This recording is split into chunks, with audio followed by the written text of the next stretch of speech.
Honorable Amitabh Kant joins us for a quick chat at the annual business event for CII. Thank you so much for joining us, Mr. Kant. Sir, you were speaking about India becoming a $35 trillion economy by 2047. That's a huge plan that the government and is planning. What sectors do you think will lead that growth, sir? I think all sectors. If you want to grow at 9 to 10% per annum for 3 decades, you need to fire on manufacturing. You need to fire on sustainable urbanization. You need to enhance agriculture productivity. And more than that, you need about 12 states to grow at 10% plus for next 3 decades. And you need not a few companies, but you need 15,000 large companies to make India grow. And large companies, when you have size and scale of manufacturing, then large companies will create their own ecosystem. The backward linkage to medium and small and micro enterprises. So you will have tier 3, tier 2, tier 1 producers. And that backward forward linkage will make India grow and create a vast number of jobs. So all these sectors are very critical.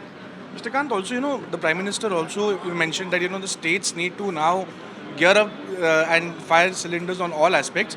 Sir, the states are usually not cooperative, especially the northern power with respect to non-BJP ruled states. Sometimes they don't cooperate. What do you think should be done in order to encourage states so that they also perform equally as to what the national capital level, thinking is required to implement? Why do you say states do not cooperate? All states will cooperate. This is all election. Once election gets over, it's all cooperative partnership. It's the growth of India. Everybody will work together. And to my mind, we will all need to partner the states to make them grow. That's critical.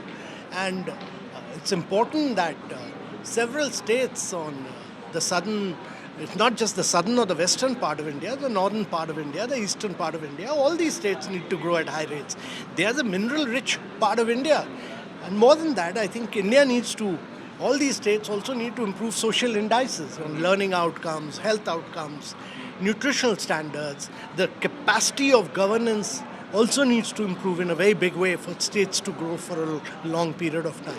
So my experience is that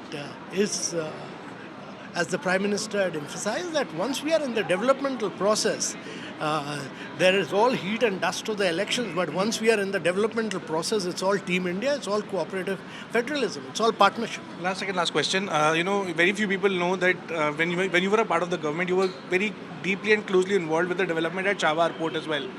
So the credit also goes to you as well, along with the government. But yes, what do you feel about Chawar Port now? I mean, you have been a part of that process for a very long time now. What's your first reaction? It's a very strategic port.